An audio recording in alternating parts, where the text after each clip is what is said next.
বিষয়টা গোপনই থাক না, পরে বলবো নি। আসসালামু আলাইকুম। আমি তানজিদ হাসান।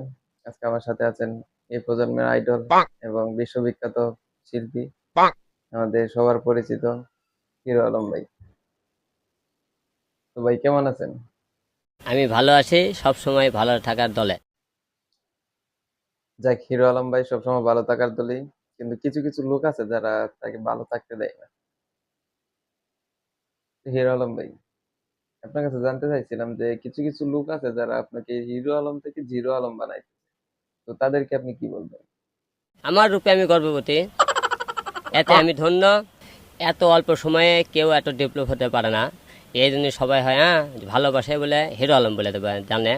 এবং যারা এত অল্প সময়ে আসতে পারেনি, এবং তারা এই কারণে তারা আমাকে জিরো বলেছে আর কি। আচ্ছা, যদি জাতীয় সঙ্গীত পরিবর্তন হয়, তখন যদি আপনাকে এই জাতীয় সঙ্গীতের শিল্পী হিসেবে প্রস্তাব করা হয়, তখন আপনি কি করবেন?